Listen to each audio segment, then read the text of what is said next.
আসসালামু আলাইকুম রহমতুল্লাহি ওয়া বারাকাতুহু। প্রিয় দিনী ভাই ও বোনেরা, কেমন আছেন সবাই? জি আলহামদুলিল্লাহ, আশা করি সকলেই ভালো আছেন। মানুষ পরিবর্তনশীল। প্রতিক্ষণেই মানুষ নিজেকে পরিবর্তন করে, নিজেকে ভালো অবস্থানে নিয়ে যেতে চায়। যা অন্য অপছন্দ করে তা নিজের স্বভাব থেকে সরিয়ে ফেলে।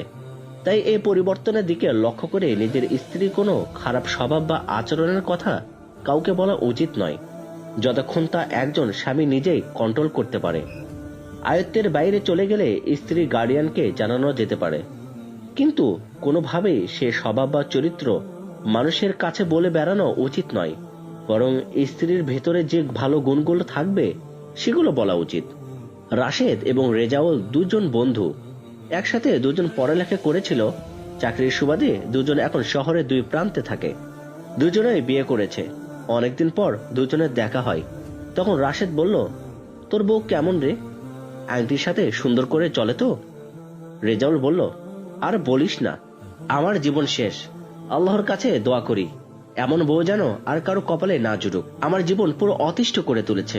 আমি যদি আগে এমন জানতাম তাহলে নাকে ক্ষত দিতাম, তবুও বিয়ের কথা মুখে নিতাম না। রেজাউলের কথায় রাশেদ হেসে দেয় আর তাকে কলেজের কথা মনে করিয়ে দিয়ে বলে, সত্যি নাকে ক্ষত দিতি? কলেজে ওঠার পর তুই কি অবস্থা করেছিলি আমি কি ভুলে গেছি?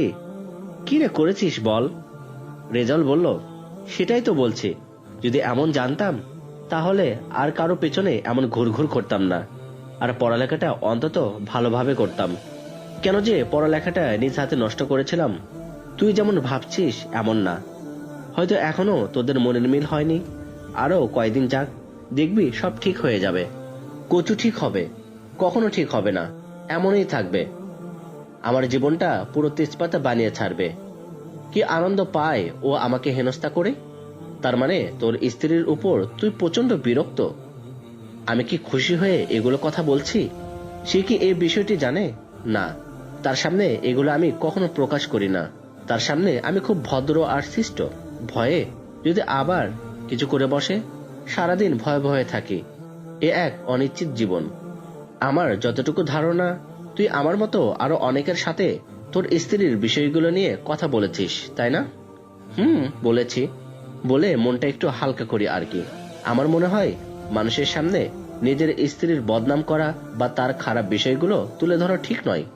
হয়তো তোর স্ত্রীর বর্তমান স্বভাব ভালো নয়, কিন্তু স্বভাব পরিবর্তন হতে আর কতক্ষণ? তখন কিন্তু তুই নিজে লজ্জা পাবি।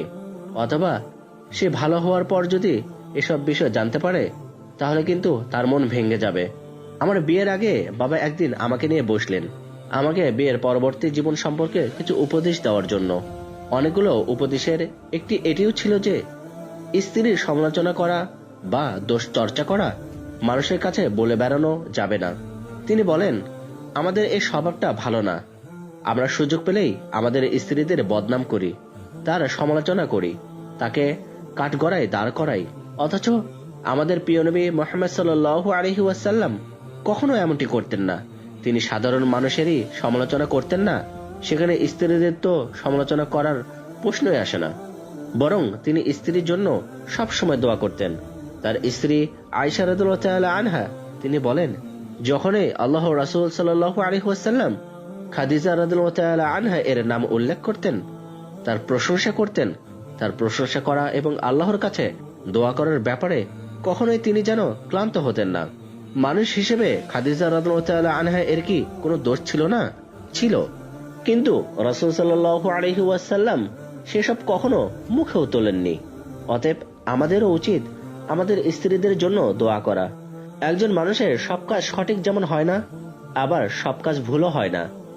যে কাজগুলো ভুল হয় বা আমাদের অপছন্দনীয় হয়, সেগুলো তাকে সুন্দরভাবে বলা উচিত এবং আল্লাহ রাব্বুল আলামিনের কাছে দোয়া করা উচিত, যেন আল্লাহ রাব্বুল আলামিন তার খারাপ গুণটি ভালো গুণের দ্বারা পরিবর্তন করে দেয়। আমি সামনে এভাবে চলবো ইনশাআল্লাহ। দোয়া করিস আমাদের জন্য। আচ্ছা, তোদের সংসারে ঝামেলা হয় না?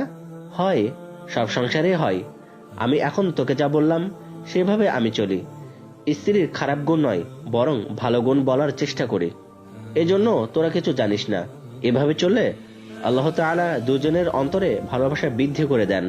কারণ যখন কারো বিষয়ে পজিটিভ চিন্তা করা হয় তখন তার পজিটিভ দিকগুলোই বড় হয়ে সামনে আসে, নেগেটিভ দিকগুলো ছোট হয়ে যাবে। আর যখন নেগেটিভ দিকগুলো নিয়ে সারাক্ষণ চিন্তা করা হয় এবং সেগুলোতে ফোকাস দেওয়া হয় তখন সে ব্যক্তির নেগেটিভ দিকগুলো বড় হয়ে সামনে আসে, পজিটিভ দিকগুলো ছোট হয়ে যাবে। ফলে সামান্য ভুলেও অনেক বড় মনে হয়। স্ত্রী ভালো গুণ অন্যকে বললে তাকে নিয়ে পজিটিভ চিন্তা শুরু হয়, তার সমালোচনা করলে নেগেটিভ চিন্তা শুরু হয়। রাশেদের কথা শেষ হতেই রেজাউল বলল, আজ থেকেই আমি আমার দৃষ্টিভঙ্গি পরিবর্তন করব ইনশাআল্লাহ, কারণ আমিও তোর মতো শান্তি চাই।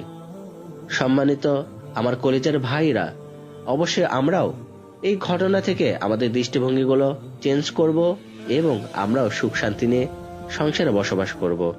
সকলে ভালো থাকবেন, সুস্থ থাকবেন। আসসালামু আলাইকুম ওয়া রাহমাতুল্লাহি ওয়া বারাকাতুহু।